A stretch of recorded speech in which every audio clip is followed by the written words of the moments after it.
idea about how men and women communicate. Uh-huh. What are some of those ideas that you have? I think that most of men are more direct than women, Mm-hmm. and women, I think, also most of them use indirect questions and indirect ways to reach their point by asking, by telling anything. Uh-huh. Where did you get your ideas? Um, from my life Uh-huh. experience with people, and I asked, I interviewed some people, Okay. and I asked, and I think most of people know this is the fact. Uh-huh. I'm glad that you brought that up because I do believe that these ideas about how men and women communicate are things that we are taught culturally, and then we know what these stereotypes are. So, in my group, we did an interview to find out whether these preconceived stereotype ideas were true by interviewing some people around campus. Our basic question was men versus women, are their communication styles that different?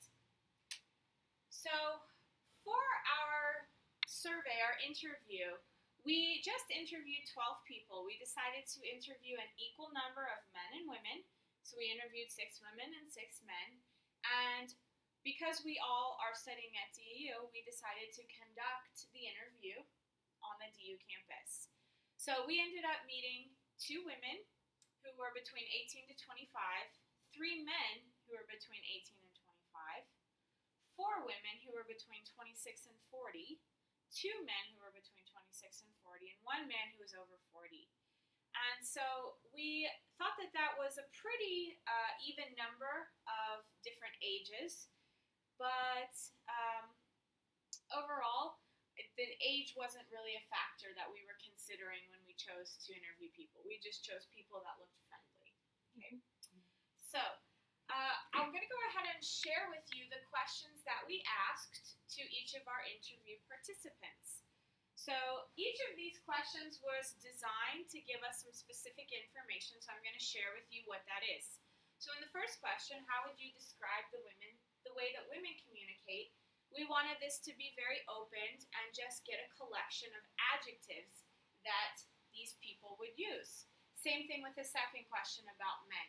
In both questions, we didn't want to give them any choices. We wanted to let them have a lot of freedom to say anything they wanted about the way that women and men communicate. The third question that we asked was about miscommunication. And I was really interested in hearing about differences between what men thought was a miscommunication and what women thought was a miscommunication. Because there's always that idea that men and women are always having trouble understanding one another. So I wanted to know if men think that they all have the same kind of miscommunication problems and women all have the same kinds of miscommunication problems. The fourth question we asked was about changes in communication over time. So the question we asked was about whether each participant thought that communication styles had changed from their parents' generation. I assumed that everybody would say yes, so I was more curious to know how those communications have evolved or changed.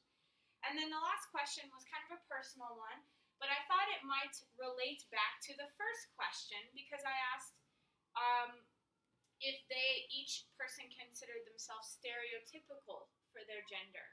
So I thought if maybe they answered the first question as emotional, and then they were a man, that might actually show that they don't consider themselves very stereotypical. Make sense? Yes. Any questions so far? Okay.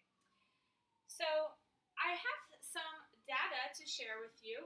Now, of course, I don't have data because I did not do this project, but this would be a great place for you to share some of the data that you have received. Okay? So you could create a chart with your 5 questions here.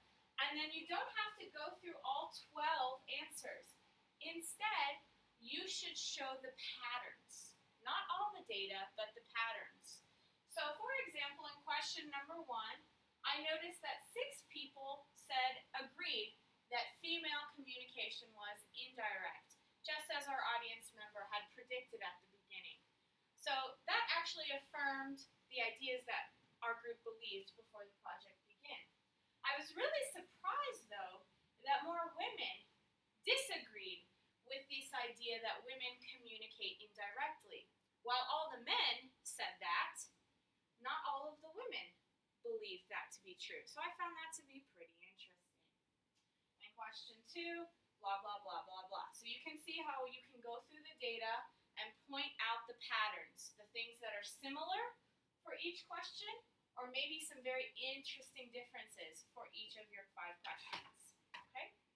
So to conclude, we want to share some of the biggest takeaways that we had for this project, what we learned about the way that Americans think about men and women's communication styles. So on how they describe a communication.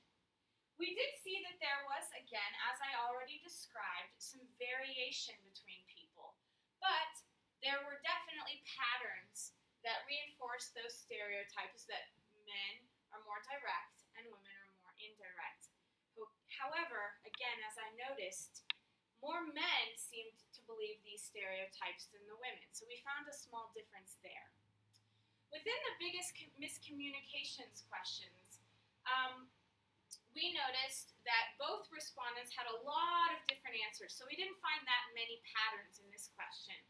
But one thing that we noticed is that men were more likely to hurt women's feelings by word choice that they used. And then men could feel confused about what women really wanted in the way that they communicated.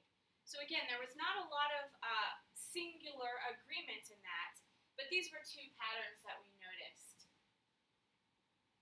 Finally, regarding the stereotypes that we see, we found that 5 men agreed that they were stereotypical in gender communication. Again, they used words like direct, goal-oriented, interested in the bottom line.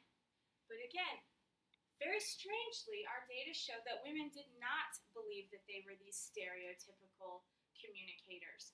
Only 2 of them actually used words related to emotion or indirect.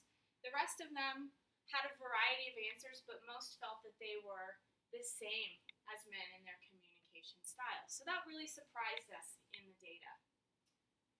So overall, it was a pretty interesting project for us because we found out some things that we thought were true were definitely true. But we were surprised again, most particularly with the way that women felt about stereotypes of how they communicate. Questions?